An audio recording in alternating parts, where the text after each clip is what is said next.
Assalamualaikum warahmatullahi wabarakatuh. Selamat petang pemirsa, kembali kami hadir menjumpai Anda dalam Indonesia Cerdas, Halo Dokter. Saudara, penyakit batu saluran kemih terkadang tidak menimbulkan gejala. Namun ada juga yang bila terjadi penyumbatan atau iritasi, gejala akan muncul. Penanganan medis yang tepat diperlukan untuk mencegah komplikasi lebih lanjut. Bagaimana gejala dan cara mengatasinya? Untuk itu kita akan bahas dalam Halo Dokter kali ini bersama dokter spesialis urologi Rumah Sakit Umum Daerah Siti Fatimah Provinsi Sumatera Selatan, Dr. Rizky An-Nabil, spesialis urologi. Selamat sore dokter. Selamat sore Mbak Kita akan Mili. berbincang mengenai penyakit atau gejala batu saluran kemih ya dok, dan cara mengatasinya. Dan pemirsa, kami juga mengajak Anda untuk berpartisipasi di line telepon 0711 311 454 dan di nomor WA 0823 1198 1780. Kita mulai saja bincang-bincang kita bersama dokter Rizky ya dok, Betul, manggilnya. dipanggil Eki boleh. Dokter Eki ya.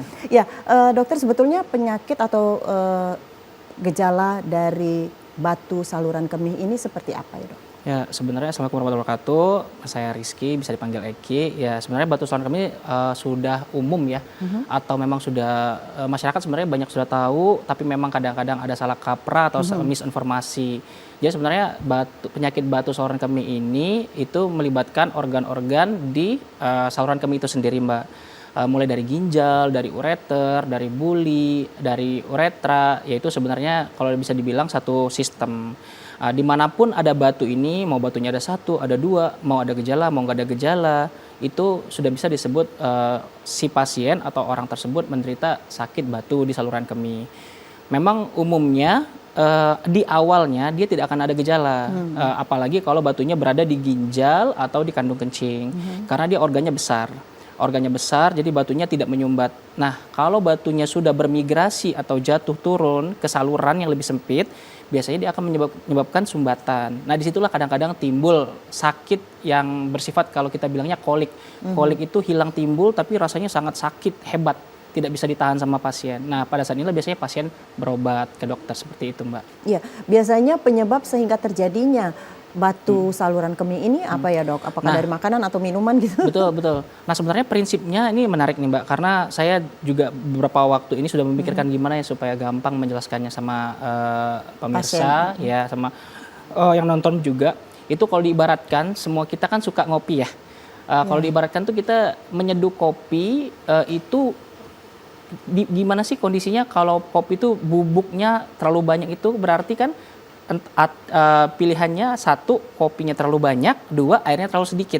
Sama juga seperti itu. Jadi batu ginjal itu terbentuk bisa jadi karena si orang ini terlalu banyak mengkonsumsi kandungan pembentuk batu seperti bisa asam urat, bisa kalsium, bisa fosfat, bisa oksalat, atau si pasien ini terlalu sedikit minum air.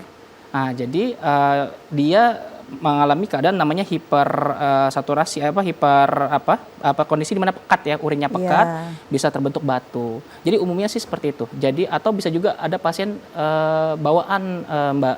Jadi memang pasien ini mengalami hipertiroid. Jadi dia mengalami kelebihan penyerapan kalsium di ususnya, jadi tinggi kalsiumnya, ketinggi dalam urinnya, bisa terbentuk batu. Jadi dia sebenarnya prinsipnya kurangnya asupan cairan atau berlebihnya asupan yang mengandung bahan-bahan ini dikeluarkan yang terlalu tinggi gitu. Jadi disitulah terbentuknya batu. Oke.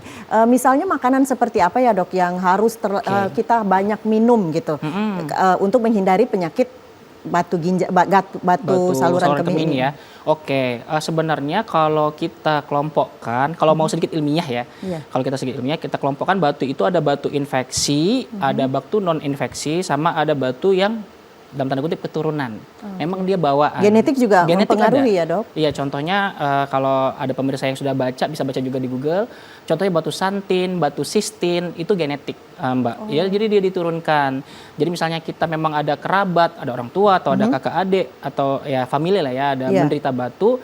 Nah itu bisa dicek sebenarnya. Batu itu sebenarnya kalau kita sudah operasi atau kita tanggulangi, dia keluar atau dikeluar sendiri atau kita operasi, bisa dicek tuh Kak di laboratorium.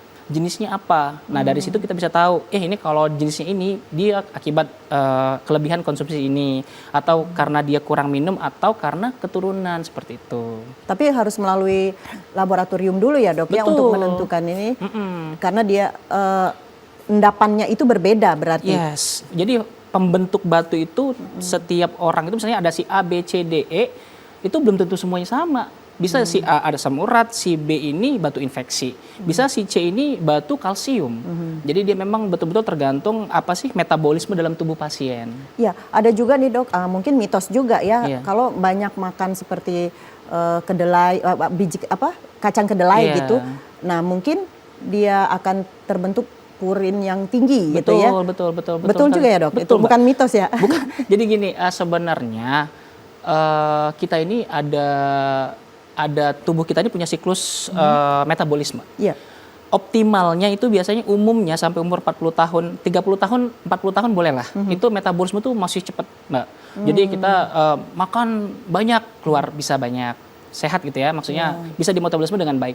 Tapi seiring dengan bertambahnya usia, metabolisme juga semakin gimana ngomongnya, tidak lagi sebaik yang dahulu gitu. Nah disinilah kadang-kadang letaknya, kalau orang-orang punya kecenderungan atau kebiasaan mengkonsumsi kayak Mbak bilang tadi, purin pirimidin itu sebenarnya komposisi Mbak. Jadi pembentuk.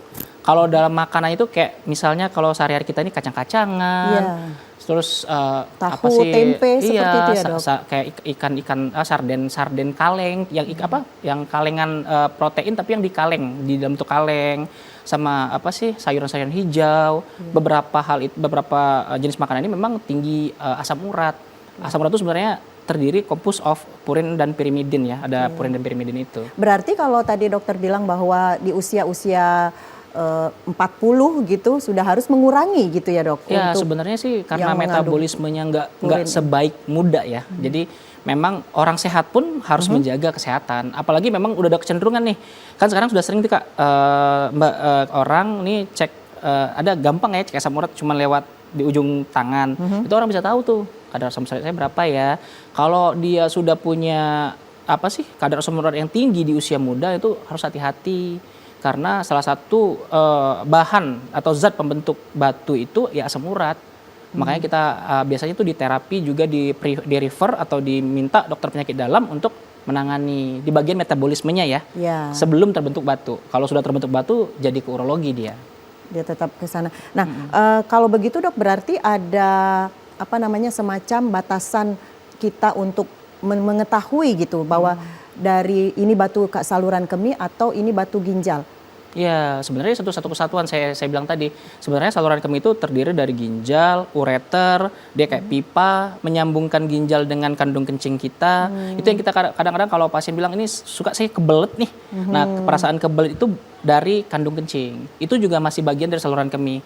Sama dari bawah kandung kencing sampai ke tempat keluarnya air kencing itu juga saluran kemih. Jadi dimanapun batunya berada itu disebutnya batu saluran kemih. Gitu. Iya, jadi tergantung nanti lokasinya, Mbak. Di sini bisa saya jelasin.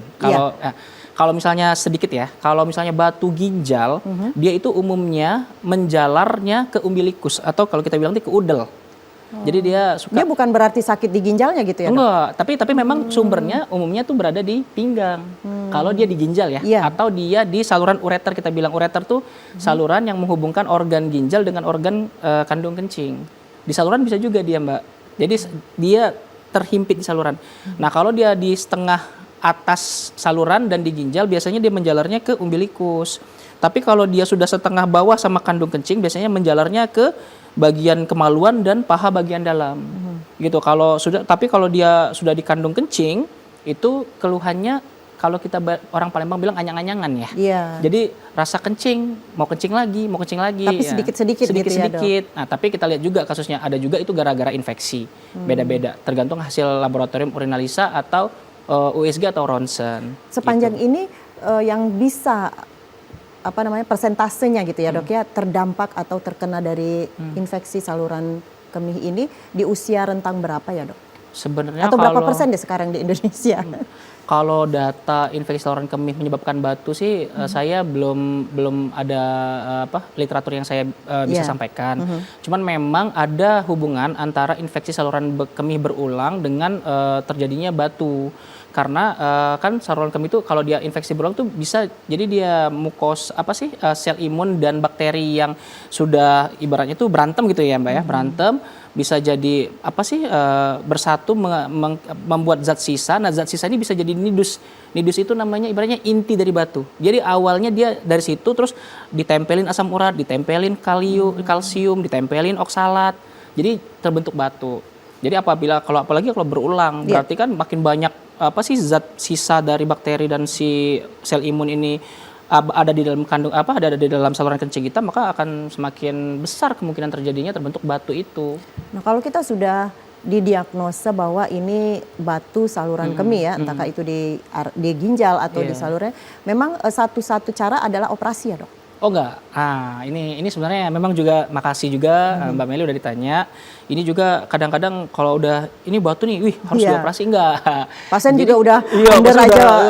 Langsung udah kayak wah udah gimana gitu ya. Jadi sebenarnya memang penting untuk diketahui sama pemirsa itu batu ini ada mesti kita tahu dulu ukurannya tuh berapa dan lokasi dia di mana.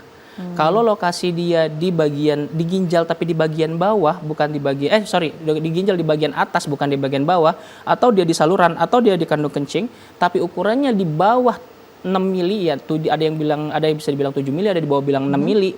6 mili ya Kak, berarti lebih kurang 0,5 senti lah. Itu biasanya kita bisa kasih obat keluar sendiri. Gitu makanya. Bisa hancur sendiri gitu ya. Iya, bisa hancur juga dengan obat-obatan, bisa keluar sendiri juga utuh dia gitu. Keluar itu masih bisa keluar sendiri karena saluran kita itu sendiri pun masih bisa, kalau ukurannya di bawah setengah senti masih bisa keluar sendiri seperti itu. Dan itu akan menimbulkan rasa nyeri juga ke pasien atau itu akan seperti biasa, seperti hasil operasi gitu? Operasi juga dihancurkan atau dalam bentuk? Kalau operasi sendiri kan kita sebenarnya obat-obatan gitu. Banyak operasi itu sendiri. Sebenarnya sebelum masuk operasi itu ya ada opsi lain. Seperti kalau sekarang tuh kalau di masyarakat awam tuh bilangnya digetar ya. Jadi di ESWL namanya. Nah, ada metode pengobatan namanya ESWL. Jadi dia ditembak dengan si ultrasonografi. Batu itu digetar di dalam itu sampai dia bisa pecah.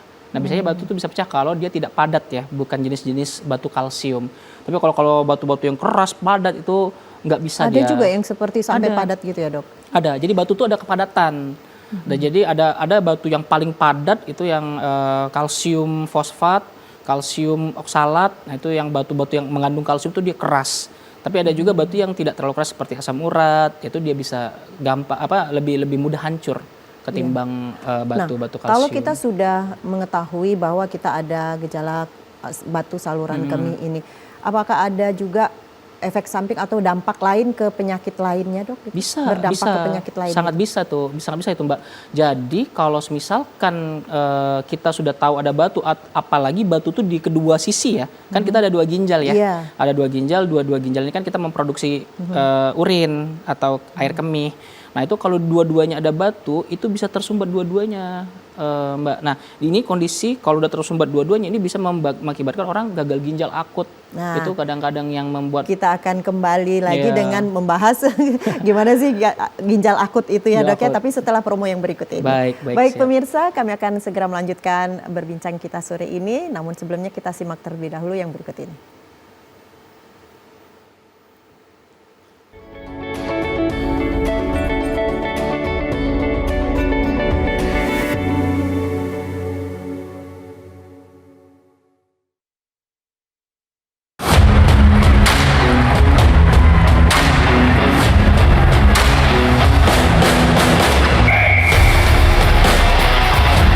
Temukan kekuatan dalam gerakan, keindahan dalam kompetisi, dan kemenangan dalam setiap langkah dari atlet-atlet berprestasi Sumatera Selatan.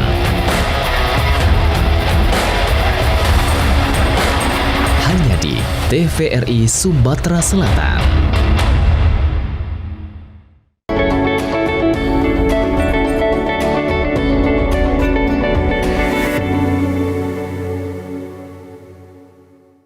Saudara, Anda masih bersama kami dalam Indonesia Sehat. Halo dokter. Masih bersama Dr. Rizky An-Nabil, spesialis urologi dari Rumah Sakit Siti Fatimah Palembang, Provinsi Sumatera Selatan.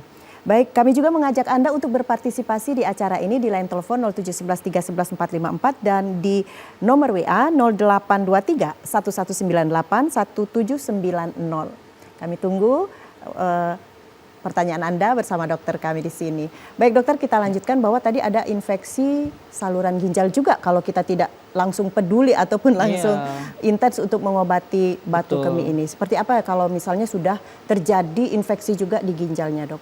Jadi kalau, dia ada dua sisi nih Mbak. Ada bisa jadi dia tersumbat ginjal, jadi sehingga air kencing yang nggak keluar, itu biasanya menyebabkan nyeri yang hebat. Itu biasanya kita lakukan tindakan segera harus, namanya itu diversi urin. Jadi air kencingnya itu harus kita segera alirkan, kalau enggak air kencingnya bisa diserap sama tubuh, bisa jadi racun untuk tubuhnya. Itu di situ kalau sudah jadi racun tubuh itu tadi yang biasanya orang sampai dengan cuci darah itu. Itu biasanya kondisi di mana udah tersumbatnya lama, nggak diobatin, ditahan-tahan, dipijit-pijit aja sampai ginjalnya rusak. Nah, kalau udah kayak gitu tuh sulit. Makanya sebenarnya sama pemirsa dan yang lain-lain, kalau misalkan memang ada gejala keluhan sekecil apapun, apalagi kalau memang ada riwayat dari keluarga yang sakit, itu nggak apa-apa kok. Maksudnya kita nggak semuanya itu kita selesaikan dengan operasi kok. Bisa kita coba obatin dulu, kita USG dulu, kita periksa dulu. Kalau batunya kecil, kita malah nggak usah operasi. Bisa kita kasih obat, bisa kita getar aja gitu. Jadi jangan sampai jatuh sampai pada kondisi seperti yang Mbak Meli tadi bilang. Dia sudah tersumbatnya lama, udah infeksi, pasien sudah penurun kesadaran. Waktu datang sudah kita tanya, udah diapain, udah dipijit sana sini, udah makan obat ini sana sini. Nah, itu biasanya sih sudah sulit untuk kita kembalikan ke biasanya semula. gejala awalnya seperti apa ya dok? Misalnya kita merasakan pegal-pegal di seluruh tubuh atau ada pembesaran di pinggang, di bagian ginjal atau seperti apa dok biasanya? Bisa. Jadi kalau dari fisik ya, kalau misalnya kita fisik, sebenarnya gejala umumnya itu dia kalau satu sisi tersumbat, biasanya dia tersumbat nih ya Mbak ya, tersumbat dia nyeri Mbak, pasti nyeri. Dan nyeri itu akan kembali, dia walaupun dia pijet, walaupun dia makan obat, anti nyeri gitu ya, dia pasti akan kembali lagi. Itu yang pertama. Yang kedua, biasanya kalau orangnya nih pasiennya kuat nih, dipijit, dimakan obat aja, ginjalnya akan bengkak. Nah, kalau ginjalnya bengkak, semakin bengkak ginjal, ya semakin besar ya pasti akan teraba dia. Teraba di perut bagian depan atau di pinggang, dia ada seperti benjolan seperti itu. Itu tapi pada kasus-kasus ginjal yang sudah membesar ya, yang saya bilang. Kalau dia ginjalnya belum membengkak, nggak akan teraba. Terus kalau dia udah jatuh di kondisi dua-duanya tersumbat, si air kencingnya sudah mulai sedikit yang keluar, itu sebenarnya pasien bisa tahu tuh saya ini sehat atau enggak dari air kencing yang keluar. Jadi mestinya yang kita minum itu sebanyak yang kita kencingkan juga, walaupun sebenarnya enggak semua ya, lebih kurang 80%, 70-80% lah. Jadi kalau saya kencingnya sudah sedikit, ini harus bingung nih, terus badan terasa lemas, gampang capek, terus ngantukan, jadi ada state kesadaran yang nggak lagi kompos mentis. Kompos mentis itu sadar penuh, seperti kita sekarang sadar penuh. Ada orang yang ngantuk kan, kayak mau ngantuk terus. Nah itu bisa kita nilai juga tuh, apakah ada masalah di gula darah atau ada masalah di tensi darah atau malah ada sakit ginjal.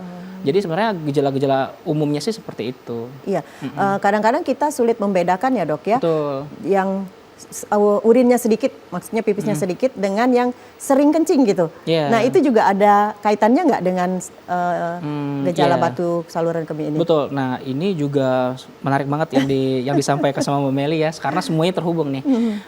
Kalau orang sering kencing itu umumnya gara-gara adanya radang, ada proses radang di saluran kencingnya. Umumnya di kandung kencing atau di saluran kencing bagian bawah. Nah sebagaimana kita bahas tadi sebelumnya Mbak, salah satu penyebab batu ini bisa terbentuk kan orang yang bolak-balik kena infeksi. Nah makanya kalau orang udah seberapa sering sih sebenarnya yang bisa dibilang infeksi itu sebenarnya kalau sudah kita obatin itu, kalau setiap kali selesai pengobatan dalam jangka waktu 1 minggu dia kembali lagi, itu udah tergolong sering. Biasanya kalau udah seperti itu kita anjurkan untuk periksa urin di kultur Mbak. Jadi urinnya itu kita periksakan, kita kembang biakkan bakterinya, kita tahu spesifik bakterinya apa, lalu kita kasih obat sesuai agar dia betul-betul tereradikasi, betul-betul sembuh. Jadi ibaratnya itu nggak asal kasih obat gitu. Nah, dari situ kita bisa betul-betul firm tahu bahwa pasien ini sudah sembuh.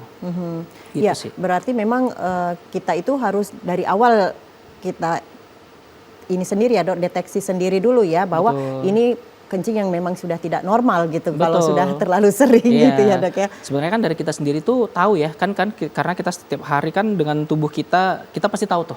Kalau kencing kita kok saya minum banyak tapi kencing saya sedikit. Iya, gitu. Ya, atau kok saya ini kok kencingnya sering banget. Enggak, ya sering banget tuh sebenarnya kita bandinginnya sama teman kita kalau mau normal ya gitu Iya. ya. Kalau misalnya ya sekitar 3-4 kali satu hari, 5 kali satu hari itu Sesuai yang diasup. Iya, yang diasup makin banyak minum, kita makin ya sama Sering. juga sama ini Mbak, kalau misalnya kita juga di daerah-daerah pagar alam yang dingin-dingin, ya, gitu. ya pasti lebih banyak kencing. Kenapa? Karena di sana dingin, kita nggak ada evaporasi dari kulit kita, nggak ada penguapan sedikit.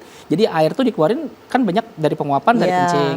Nah dari evaporasinya kurang karena dingin, jadi kencingnya banyak. Iya. Gitu sih. Jadi ini sudah ada pertanyaan nih dok Baik. dari 0821 sekian.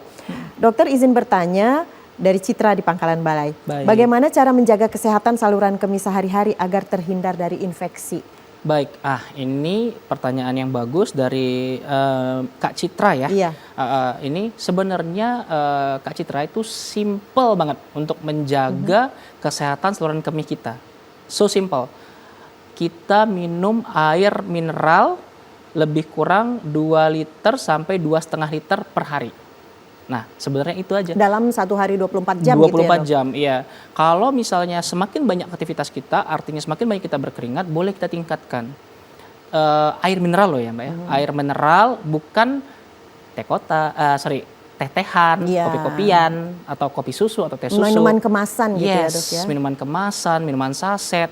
Sebenarnya itu tuh membebani ginjal kita dalam rangka menyaring si darah ini yang diserap, menyaring zat-zat yang diserap ini. Jadi paling bagus itu air mineral. Kita konsumsi air mineral yang banyak, maksudnya bukan jangan ya. Kalau bisa, sebisa mungkin dihindari menahan untuk berkemih. Biasanya tuh kalau kita tahan berkemih itu dia ada namanya statis urin. Nah kadang-kadang kalau kita sering nahan berkemih, statis urinnya kan berulang nih. Iya. Kalau statis urin berulang itu bisa jadi media perkembangbiakan bakteri. Oh, Makanya kalau terlalu lama dia Iya, mengendap begitu maksudnya mengendap dok ya. Kayak misalnya kita terlalu lama mengendapkan kan dia kualitasnya jadi kurang kan Iya. semuanya.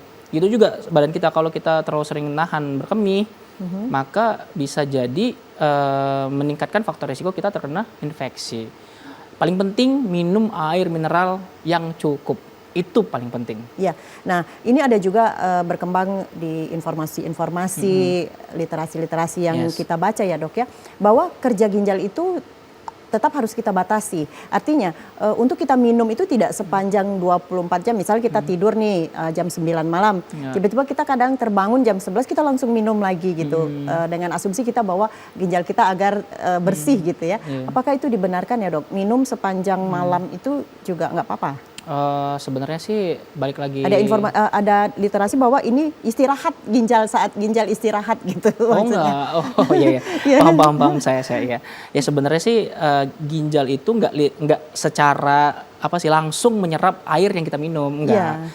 Tapi dia menyaring darah, Mbak. Jadi menyaring darah kita itu kan terdiri dari air, dari sel darah merah, sel darah putih dan lain-lain ya. Jadi yang disaringnya itu darah. Jadi sebenarnya kita mau minum kapanpun itu nggak ada persoalan. Cuman memang kan biasanya nih kalau orang tua nih biasanya Iya. kalau udah minum malam dia udah kebangun-bangun tuh mau kencing aja tuh. Iya, betul. Nah saya sarankan sih memang kalau udah orang tua dia punya siklus tidurnya sudah teratur, baiknya tuh minum diperbanyak di pagi, siang, sore hari. Malam hari itu dikurangin, bukannya nggak boleh, tapi supaya dia tidurnya jangan terganggu. Gitu. Biasanya kan kalau udah minum banyak, orangnya mau kencing tuh kebangun jadi malam hari. Iya. Itu juga mengganggu siklus tidur, nggak bagus untuk tensi darahnya kan. Ya. Untuk Jadi itu istirahat. nggak selalu benar ya dok ya, Nggak. bahwa ada saatnya ginjal istirahat, jadi kita tidak perlu minum di tengah malam Ginjal gitu. itu Mbak bekerja 24 jam non-stop. Walaupun kita terus berikan Ya, walaupun asupan kita nggak minum, walaupun kita minum air segalon atau nggak minum sama sekali seharian, dia tetap menyaring darah. Karena dia yang disaringnya darah. Nah, darah itu kan, itu saya bilang tadi, terdiri dari air, terdiri dari sel darah merah, terdiri dari sel darah putih, dan lain-lain. Nah, yang disaringnya itu adalah darah yang ada di dalam pembuluh darah kita, bukan air yang kita minum. Air yang kita minum itu masuk ke dalam pembuluh darah, lalu nanti disaring bersamaan. Yang kelebihannya dikeluarin bersama dengan zat-zat hasil metabolisme tubuh kita. Tapi tidak mengganggu kerja beratnya ginjal pada malam hari itu ya, Dok? Enggak sih. Ginjal tuh 24, tapi ini ya, ini bagus banget nih pertanyaan Mbak Melly, selalu saya bisa ini, karena pada orang-orang yang sudah mengalami penyakit ginjal, maka memang dia harus ada aturan main. Tahu dari mana itu, Dok, penyakit ginjal? Itu kita hanya bisa tahu dari pemeriksaan darah. Sayangnya sih seperti itu, Mbak. Jadi kalau kita pakai kira-kira tuh nggak bisa. Jadi nih saya lihat nih mukanya pucet nih, lemes, sakit ginjal nih, belum tentu. Kita harus periksa darah, kita harus tahu kadar ureum dan kreatinin.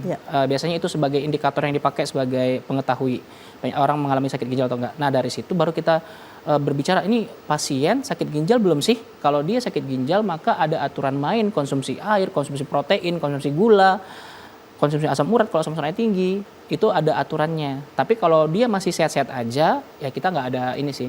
Cuma memang baiknya BMI itu berat badan. Berat badan normal dipertahankan, aktivitas fisik dijaga. Jadi jangan tiduran, baper, mager aja gitu.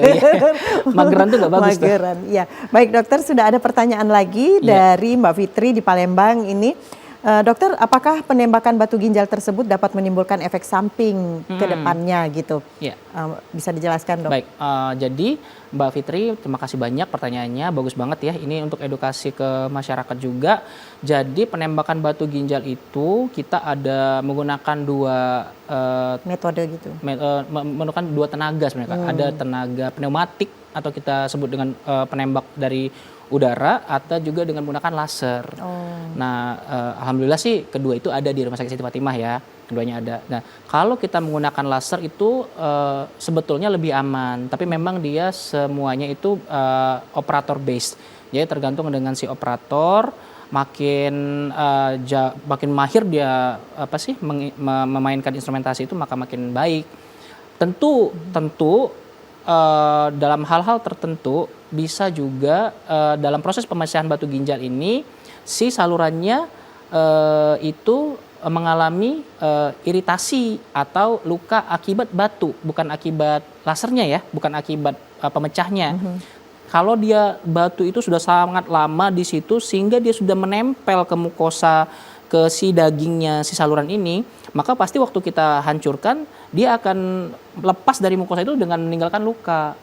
Makanya saran kita kalau sudah ada keluhan nyeri pinggang, apalagi dia berulang, ya kan, itu baiknya sih diperiksakan. Nggak pasti, nggak harus itu selalu, ini saya sakit pinggang nih, aduh pasti batu. Nggak mesti kayak gitu, nggak harus. Tapi dengan kita periksa, kita tuh jadi yakin, oh ginjal saya itu bagus. Mungkin nyeri pinggang saya karena pegal otot, mungkin gara-gara pegal tulang, seperti itu. Banyak faktor juga banyak ya, faktor, Dok, ya. Cuman ya kita harus eksklusikan dulu dari pemeriksaan. Baik, sebetulnya pemeriksaan ataupun untuk sampai ke tahap operasi itu apakah ada tahapan-tahapannya juga ya, Dok? Ya? Ada Mbak. Jadi misalnya seperti apa? Sebelum sampai di tahap operasi nih. Iya, atau memang semua harus dioperasi, tapi nanti dijawabnya, Dok, ya. Kita lihat dulu promo berikut ini. Pemirsa tetaplah bersama kami. Halo Dokter akan segera kembali.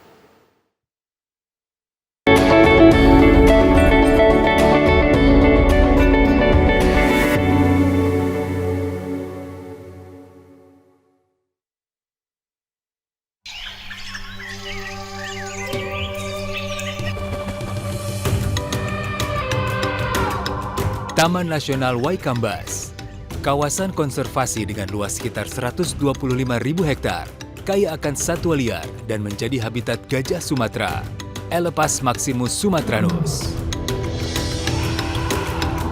Keberadaan kawasan konservasi Waikambas sangat penting untuk melindungi satwa gajah yang masuk kategori appendix ini. Dan inilah lokasi tempat keseharianku sebagai seorang mahout. Interaksiku bersama hewan besar ini membangun keterikatan emosi layaknya orang tua dan anak.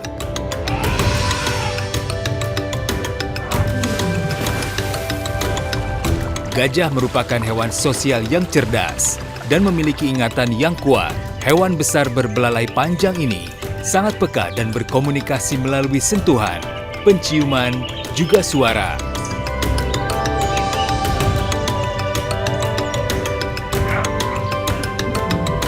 konflik gajah dengan manusia, penyusutan hutan habitat alami gajah, dan perdagangan gading ilegal menyebabkan gajah diambang kepunahan. Satu pesanku, hidup berdampingan dengan gajah, cegah kepunahan.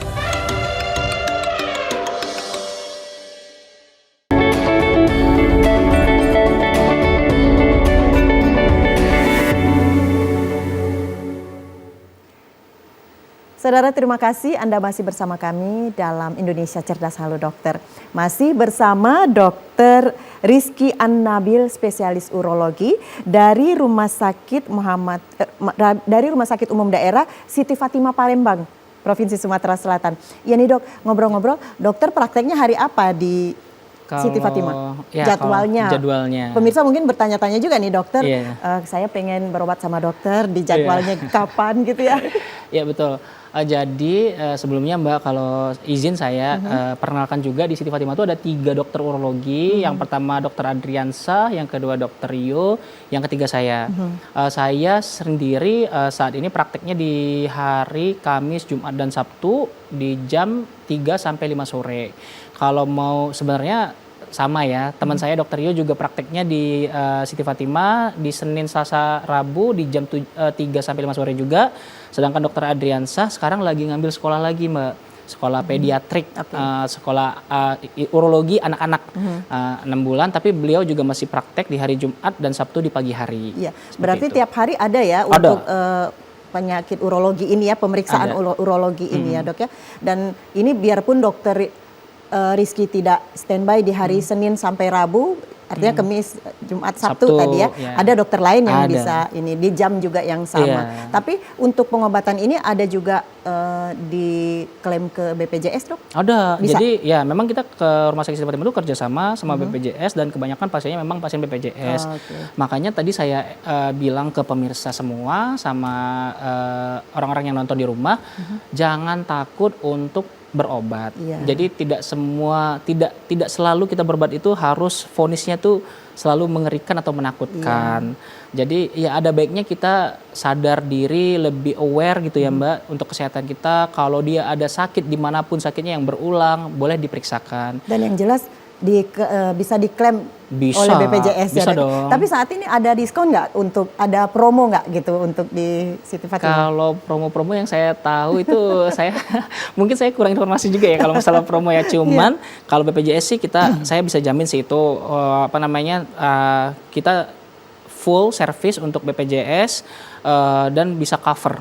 Di asal BPJS-nya aktif. Oh iya, kalau misalnya nggak aktif dia diperpanjang. Iya betul. Nah kembali kita ke pengobatan tadi ya Dok. Rata-rata orang yang berobat dengan keluhan yang sudah akut mungkin ya Dok ya, sebaiknya dari kapan kita bisa mengecek gitu apa yang kita rasakan, misalnya kita mulai merasakan tubuh yang ada tidak bisa pipis atau ada rasa nyeri yang khas gitu, seperti apa ya Dok? Baik, ya Mbak Melia, bagus banget ini buat edukasi juga.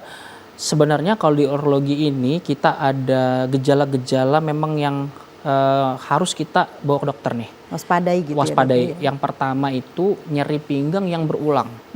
Dia nyeri pinggang, dipijat, nggak selesai, dimakanin obat, masih nyeri pinggang. Nah itu saya sarankan untuk pemirsa atau ada kenal orang seperti itu atau memang mengalami, saya sarankan segera untuk diperiksakan. Kemungkinan itu bukan penyakit batu, mungkin penyakit lain, sekedar sakit otot, sekedar sakit tulang, tapi setidaknya kita sudah mengetahui. Yang kedua itu kalau kencing kita sedikit. Jadi kita minum banyak tapi kencingnya sedikit. Kencing sedikit itu ya bisa dibilang 1 cup gelas mineral itu ya Kak. Itu kan kalau kita minumnya banyak bisa 1 botol besar terus kencingnya cuma sedikit, itu mungkin kita bisa juga periksakan. Yang walaupun juga, tidak ada gejala nyeri ya Dok? Betul, kadang-kadang kan gejala yang bersifat general itu Mbak timbulnya itu belakangan. Jadi tubuh pasien ini kuat nih. Nah yang seperti saya tadi sudah sampaikan sama Mbak Meli sebelumnya, memang orang Palembang ini kuat-kuat. Jadi maksudnya entah kuat, tidak gampang merasakan nyeri gitu ya Dok ya. Setelah parah baru gitu ketahuan. Kadang-kadang tuh semua selagi masih bisa ditahan sampai ginjalnya udah segede perut. Ya udah kalau kayak gitu kita mau ekspektasinya itu lebih ke kuat atau takut ya Dok? Nah makanya Makanya saya bilang lagi pula kan batu itu tidak serta-merta Mbak tiba-tiba datang tiba-tiba ukuran 5 cm. Iya. Enggak tiba-tiba turun dari langit set masuk ke ginjal 5 cm. Enggak. Dia pasti dari 0,5 cm dulu ke 1 cm, ke 2 cm. Nah, maksudnya selama kalau sudah kita merasakan gejala dia tuh pasti tubuh kita nih Mbak, kalau ada dia merasakan suatu kesalahan atau kelainan, dia pasti akan kasih tanda ke kita. Bisa Iya. jadi nyeri pinggang yang berulang, bisa jadi kencing kita warna merah. Metabolisme sudah mulai bereaksi gitu ya dok Iya, pasti dia kasih tanda-tanda lah. Kayak orang pacaran lah dia kasih tanda-tanda gitu ya. Nah sama juga tubuh kita juga, dia kalau udah ada hal yang salah, dia pasti kasih tanda-tanda tuh. Bisa jadi nyeri pinggang yang berulang, nggak sembuh-sembuh, setelah dimakanin obat, setelah dipijat, bisa jadi kencingnya sedikit, bisa jadi kencingnya berwarna merah, atau kalau misalnya kita bilang itu kencing darah, bisa jadi juga seperti itu. Nah kalau sudah seperti itu, atau punya riwayat kencing batu. Jadi ini orang tiba-tiba nih kencing umur berapa aja ya, misalnya kencing tiba-tiba ada batu. Nah itu boleh tuh kita si orang ini waspada atau aware dengan datang diperiksakan organ-organ lainnya. Takutnya yang kecil ini meninggalkan yang lain-lain gitu. Jadi ada jangan temennya gitu yang iya, belum menyusul betul. gitu. Kadang-kadang udah ini udah puas nih nggak ada tanda gejala, ternyata banyak gitu. Biasanya pemeriksaan diawali dengan apa ya dok? Kita langsung menentukan ini penyakit atau batu. Paling atau gampang bukan? sih ini sih, paling gampang itu kalau dari orang awam sebenarnya bisa kita ketuk nih di sudut Sini. antara tulang belakang sama dada kita, Mbak. Kalau maaf ya, kalau di sini sekitar di sini nih. Jadi di kalau orang dengan batu ginjal atau batu saluran itu kalau diketuk itu dia langsung kelojot gitu, Mbak. Jadi dia nggak kuat. Dia ada pasti kejutan gitu ada ya ada ketukan, ada trigger ketukan dia langsung kelojotan sakit. Itu umumnya seperti itu. Kalau itu dari pemeriksaan fisik simpel ya, biasa. Kalau misalnya dari urologi, selain dari itu kita juga periksa, tentu darah tuh pasti kan. Karena selain kita ini hubungannya erat sama penyakit dalam. Kalau dia biasanya nih pasien-pasien terganggu metabolisme, apalagi asam urat terutama, itu bisa menyebabkan batu. Nah itu pasti kita periksa darah, periksa urin bila perlu. Sama sebenarnya yang paling gampang, yang nggak melukai pasien, dia bertindak seperti stetoskop, cuma ditempel-tempel aja itu USG. Udah. USG itu matanya dokter urologi. Ya sama seperti stetoskopnya bagi dokter penyakit dalam atau dokter jantung. Jadi dia udah bisa tahu nih sakit apa dari stetoskop. Kalau kita ya lebih kurang bisa dibilang 50-60% mungkin ya tahu kita arahnya gambarannya kemana dari USG. Oke. Jadi USG itu tanpa radiasi, gampang, mudah, dimanapun saya rasa sekarang udah ada ya USG ya. Dan juga sudah di cover BPJS lagi. Jadi ya nggak ada alasan sih sebenarnya Gampang buat kita. saja sekarang. Ya, Tapi adakah batasan ya dok? Oh ini masih bisa dikeluarkan tanpa operasi atau tanpa dihancurkan dengan tenaga medis atau bisa minum obat gitu? Ada batasannya? ada dok? sih. Jadi sebenarnya sih yang kita yang kita masih bisa tolerir gitu ya, Mbak ya. Yang bisa tolerir untuk ukuran batu lebih kurang di bawah 7 mili ya, 65432 mili loh ya, bukan senti ya. Nah, jadi sekitar 0,5 senti itu masih bisa kita tolerir untuk makan obat saja. Boleh kalau pasien mau, itu pilihan. Atau ukurannya lebih besar daripada itu, tapi kita sudah periksa dengan radiologi CT scan ya, Mbak, namanya CT scan itu bisa mengukur kepadatan batu. Itu yang saya bilang tadi. Kalau batunya tidak terlalu keras, ya Hounsfield unit HU-nya tidak terlalu keras, kepadatan batunya tidak terlalu padat, kita bisa getar aja dia, nggak usah dioperasi. Bisa pilihan itu. Tapi untuk batu ukuran-ukuran tertentu ya. Jadi kalau ukurannya cuman 4 mili digetar mental kemana-mana dia nggak pecah gitu loh. Jadi ya kalau ukuran 1 senti, 1,5 senti dia tidak terlalu keras, bisa kita getar aja. Oke. Namanya ESWL. Baik dokter, ini sudah ada pertanyaan nih dari pemirsa, dari Bapak Chandra di 0812 sekian-sekian. Dokter, saya rutin tiap bulan kontrol ke urologi, makan obat dutasterid dan tamsulusin. Saya pernah dioperasi kantong kemih untuk membuang batu. Sekarang kalau malam hari saya kencingnya 4 sampai dengan 5 kali. Apakah ini tidak berbahaya? Ini pasca operasi berarti sudah. Pas operasinya operasi tadi Mbak, batu Pernah saluran dioperasi kemih ya? kantong kemih untuk membuang batu. Oke. Sekarang kalau malam 4 sampai 5 kali. Oke, maaf ini usia berapa? Tidak disebutkan. Oh, dok. usianya nggak ada ya? Iya. Laki-laki atau perempuan? Sepertinya laki-laki karena Chandra. Oke, ya. Jadi nah ini sebenarnya sama pemirsa itu Kadang-kadang, bukan kadang-kadang ya Mbak, sering kali kalau pasien laki-laki usia tua. Usianya 67 tahun. Oke. Sepertinya Bapaknya mendengar gitu ya. Oke, siap. Menonton di sini ya Pak. Terima Mantap. kasih. Iya. Nah, apalagi 67. Laki-laki itu Kak, Mbak, ada organ yang tidak dimiliki oleh wanita. Namanya prostat. Oke. Nah, ini kadang-kadang juga menyebabkan gangguan berkemih. Bukan kadang-kadang, seringkali. Seringkali kalau dia membesar pada laki-laki usia umumnya di atas 60 tahun, itu menyebabkan keluhan saluran kemih seperti sulit berkemih, berkemihnya sedikit-sedikit. Terus kalau mau berkemih dia harus mengedan. Terus setelah selesai berkemih, dia berkemih lagi. Terus lagi berkemih tiba-tiba stop, tiba-tiba mulai lagi. Itu ada tuh apa sih chartnya ya? Iya. Dia ada keluhan-keluhan berkemih. Nah itu obat-obatan itu umumnya obat-obatan itu biasanya ditujukan untuk memperlancar berkemihnya si bapak. Nah balik ke pertanyaan bapaknya, kalau kencing 5-6 kali semalam itu banyak nggak sih? Banyak. Karena dia 5-6 kali itu berarti sudah, kalau anggap kita dia tidur jam 10 malam, bangun jam 5 subuh untuk sholat subuh, berarti mungkin per 2 jam, 1,5 jam bangun. Iya. Itu sudah mengganggu kualitas tidurnya. Istirahat, ya. Nah, saya anjurkan sih itu kembali dievaluasi. Mungkin obat-obatannya bisa diganti atau dosisnya mungkin kurang, atau mungkin ada sakit lain yang tidak kita ketahui. Jangan salah loh Kak. Sakit kencing sering itu tidak cuma punya urologi. Iya. Orang kencing manis itu sering kencing.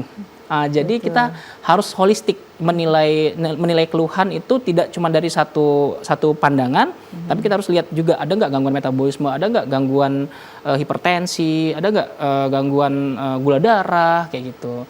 Jadi mungkin untuk bapaknya saya Chandra. rasa bisa dievaluasi ulang. Tetap harus memeriksakan Kontrol kembali gitu ya. untuk dievaluasi ulang, dan mungkin bisa disampaikan ke dokter urologinya atau dokter yang praktek merawat keluhan ini, bahwa ini sudah bapaknya sudah 5 kali 6 kali berkemih, sudah terganggunya karena kalau terganggu tidur Mbak, tensi itu bisa naik. Itu Ya udah kan? lain lagi penyakitnya udah tambah nanti. lagi nanti. Iya, Makanya betul. penting untuk menjaga siklus tidur. Iya. Tapi sebelumnya tuh bisa ditanya juga, sebelumnya bapaknya kencing berapa kali nih? Jangan-jangan sebelumnya 10 kali. Ya kalau 10 kali setelah makan obat jadi 5 kali berarti membaik dong. Iya, betul. Gitu. Baik dokter, ini sudah ada lagi pertanyaan dari 0812 736 sekian-sekian. Selamat sore dokter. Saya bertanya, apakah makanan dan minuman apa saja yang harus dihindari supaya terhindar dari gejala batu saluran kemih Oke, ini? ini pertanyaan sangat bagus, berhubungan sama penjelasan di awal. Namanya siapa tadi, maaf Mbak?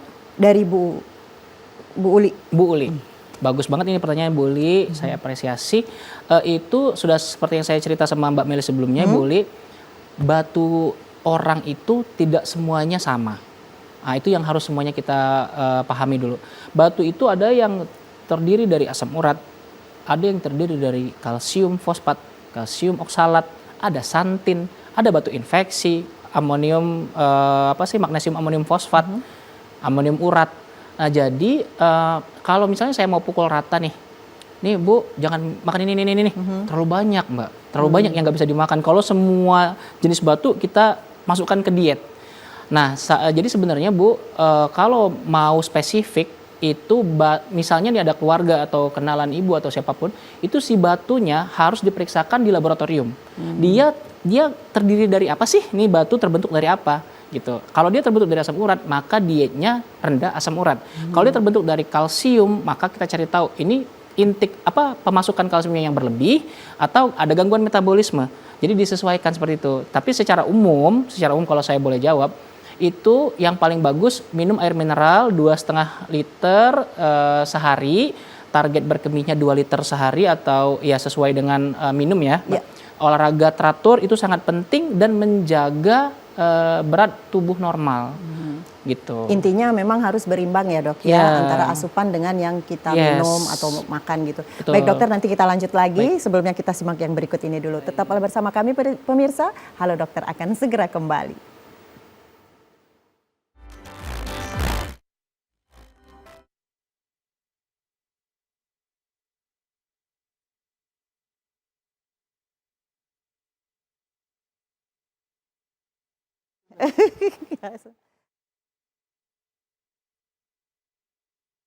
Bersama Dokter Rizky. Ya dok, saya ingin bertanya, setelah pasien melakukan operasi batu saluran kemih ini, sejauh mana efektivitasnya untuk kedepannya? Apakah dia bisa mengulang kembali atau setelah sekali operasi itu tidak akan mengulang lagi? Nah, ini cakep nih pertanyaan nih Mbak.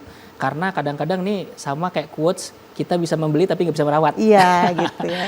Jadi seperti yang sudah saya bilang tadi, kalau kita udah operasi batu, ada baiknya kita si batunya ini kita periksakan ke laboratorium. Nanti tahu kita jenisnya apa, sudah tahu kita jenisnya apa dari si batu ini, maka kita bisa kolaborasi dengan gizi klinik Mbak namanya. Jadi dokter gizi klinik ini bisa memberikan list makanan yang mengandung si komposisi batu ini tadi. Jadi sudah sebenarnya kalau dari urologi kita periksakan misalnya standar pemeriksaan batu kan CT scan ya. Iya. Kalaupun misalnya ada dengan USG oke, tapi kalau mau spesifik ukuran dengan kekerasan batu itu dengan CT scan. Kita bisa tahu tuh dari CT scan batunya ada berapa? 1, 2, 3, 4, 5, 10. Nah, dari situ kita bisa target, kita habisin semua batunya. Bisa tuh. Bisa 1 tahap, bisa 2 tahap, dua kali operasi. Setelah batu habis, what next? Bisa nggak batunya terbentuk lagi? Sangat bisa. Jadi batu terbentuk kembali itu sangat bisa kalau kita tidak iringi dengan perubahan pola gaya hidup. Kalau misalnya kita operasi batu nih, batu pembentuknya asam urat. Setelah operasi batunya bersih, masih hobi makan jeroan. Balik lagi ya, asupannya masih, gitu ya. Iya. Seperti yang di awal tadi. Iya, kebentuk lagi. Oh bisa terbentuk lagi ya dok Pasti ya. kebentuk lagi. Karena dia kan dari pembentuknya itu nanti kita tahu dari komposisi batu. Makanya harus ada follow up atau tidak lanjut perubahan pola makan dan gaya hidup untuk betul-betul jangan sampai nih batu yang sudah kita buang muncul lagi. Berarti gitu. memang ini pengaruhnya dari asupan makanan ya dok? Ya, karena ini endapan dari apa yang kita makan gitu ya. Betul, bisa juga dari kurang minum, bisa jadi gara-gara infeksi tadi yang saya bilang, bisa jadi gara-gara keturunan. Nah kalau keturunan ini memang kita cuma bisa tahu, maksudnya hanya kita bisa telusur dari riwayat pasien. Kalau dia ada ayah atau ibu atau saudara ayah ibu atau kakak adik yang juga menderita batu, nah itu mungkin kita bisa periksakan. Ya. Dokter, penyakit batu ginjal, bisa batu ginjal, bisa juga batu saluran kemih ini kan sepertinya penyakit awam yang udah dari dulu-dulu gitu ya untuk dirasakan oleh pasien gitu. Artinya pengobatan dari dulu-dulu juga sudah ada berlangsung gitu, misalnya dari pengobatan alternatif. Di sini saya ingin nanya, kalau misalnya alternatif itu sekarang apa betul bisa menghilangkan batu ginjal ini dengan pengobatan alternatif dok? Menghancurkan batunya gitu dengan minum-minum obat-obat dari herbal-herbal gitu? Dokter melihatnya seperti apa? Jadi sebenarnya ini menarik. Sebenarnya Mbak Meli sama dengan prinsip kita semua kenal nih. Kalau batu kita tetes-tetesin air perlahan, batunya tuh bolong, bisa pecah. Sebenarnya sebetulnya pada prinsipnya kalau batu itu dilalui sama air urin kencing yang baik yang banyak gitu ya, dia bisa juga terkikis sebetulnya. Sebenarnya prinsipnya itu hidrasi yang baik. Jadi minum asupan air yang cukup. Tapi menarik kita bahas untuk tradisional ya, herbal. Itu memang banyak dokter mungkin, ini asumsi saya ya Mbak ya, mungkin bisa jadi enggak. Mungkin banyak dokter tidak menyarankan atau tidak memberikan anjuran atau tidak melarang seperti itu. Cuman dari segi ilmiah ini saya sudah kulik beberapa literatur dari Thailand, ada 2024, ada dari Vietnam 2022, itu mereka meneliti dibandingkan obat-obatan medis dengan si herbal ini. Ya kumis kucing, ya jinten hitam, ya mahkota dewa. Terus ada satu lagi itu diteliti efektivitas dengan obat-obatan medis. Itu ternyata surprisingly itu dia nggak jauh berbeda antara si obat-obatan medis dengan yang diberikan obat-obatan herbal, tapi dia dalam kondisi setelah pemberian ESWL. Jadi dia ada pengobatan sebelumnya. Jadi belum ada sampai sekarang ini, belum terbaca sama saya sampai sekarang yang murni membandingkan orang nih dikasih kumis kucing aja sama orang yang cuma dikasihkan obat aja, itu lalu dibandingkan tuh belum saya terbaca. Cuman pada pasien-pasien yang sudah menjalani ESWL, getar batu, lalu diberikan obatan herbal dan obatan medis, itu lebih tinggi sedikit obat-obatan medis. Jadi kalau saya nggak salah ingat tuh 67% berbanding 54%. 67 untuk medis, 54 untuk herbal. Iya. Tapi itu sebelumnya sudah di ESWL. Artinya untuk pengobatan herbal ini kita lebih ke maintenance-nya aja ya dok ya? Bisa jadi juga, tapi ingat ya, obat herbal ini tentu kan mengandung zat-zat ya Kak, ya Mbak ya, mengandung zat-zat itu bisa jadi zat aktif, bisa jadi zat nggak aktif. Dia pasti sedikit banyak akan membebani ginjal dan hati kita dalam hal metabolisme dan filtrasi. Jadi kalau sudah ada gangguan ginjal pada pasien-pasien yang sudah mengalami penurunan fungsi ginjal, saya sarankan sih, saran dari saya pribadi tidak menggunakan obat-obatan herbal. Karena kadang-kadang Mbak, maaf ini kita nggak tahu nih dosisnya berapa banyak nih. Iya. Kadang-kadang nih kita ngerebus kumis kucing nih. Iya. Standar dosisnya itu berapa sih? Iya. Yang kan mestinya ada penelitian dong ya. Jadi ya segini yang aman. Jadi nanti takutnya ini terlalu pekat dia diminum malah membebani ginjal, malah makin rusak ginjalnya. Dan ini Gitu. tidak hanya diminum dengan kondisi yang pekat, berulang kali juga ya dok ya. Iya, Karena kita tidak tahu dosisnya seperti apa, Betul. berapa kali gitu ya. Nggak seperti obat-obatan medis. Kalau Iya. obat-obatan medis sudah melalui uji ilmiah, udah dicari nih dosis terendah amannya berapa gitu. Udah selesai lewat dia. Mungkin dokter ada pesan untuk pemirsa di rumah bahwa menyimpulkan dari apa yang kita bahas hari ini, apa yang bisa dilakukan oleh pemirsa di rumah untuk menghindari terjadinya batu kandung kemih ini. Ya baik. Mungkin kesimpulan untuk pemirsa di rumah itu yang pertama, jagalah hidrasi. Jadi walaupun sebagaimana sepelenya minum air mineral itu adalah kunci pertama supaya ginjal kita sehat. Air mineral yang cukup itu sangat penting untuk tubuh kita, baik untuk metabolisme, untuk membantu filtrasi proses penyaringan ginjal, itu sangat penting. Kedua, jaga aktivitas. Jadi rajinlah atau rutinlah berolahraga, mau umur berapapun, dengan jenis olahraga apapun boleh. Yang penting kita ada olahraganya. Ketiga, kalau bisa jangan obesitas. Jadi jaga berat badan ideal. Kalau bisa seperti itu. Yang keempat, jangan menjadi yang terlalu berani atau terlalu takut. Dalam artian, kalau udah ada gejala, kalau udah ada nih nyeri pinggang, ada kencing sedikit, ada kencing darah, itu nggak usah takut. Tidak semua hal itu harus dioperasi. Jangan takut. Cek dulu, siapa tahu nggak ada masalah, atau siapa tahu ini ternyata masih bisa dengan obat-obatan. Sampai jadi terhindar dari operasi. Jangan sampai udah menahan, udah urut sana, udah urut sini, udah segala macam, Ujungnya juga tetap datang ke operasi. kita, batunya udah segede gaban. Iya. Iya, kalau kayak gitu pasti operasi. Baik, terima kasih dokter Iya, kehadirannya di studio makasih, dan Mbak. ilmu-ilmunya bermanfaat sekali ya buat Baik. pemirsa di rumah, dan saya juga jadi banyak tahu nih gitu. Iya, siap. Terima kasih sekali lagi kehadirannya dan kita akan segera tutup acara ini. Baik. Pemirsa, demikianlah Indonesia Sehat Halo Dokter kali ini. Tetaplah memberlakukan pola hidup yang sehat agar kesehatan kita tetap terjaga. Terima kasih atas perhatiannya. Wassalamualaikum warahmatullahi wabarakatuh. Sampai jumpa.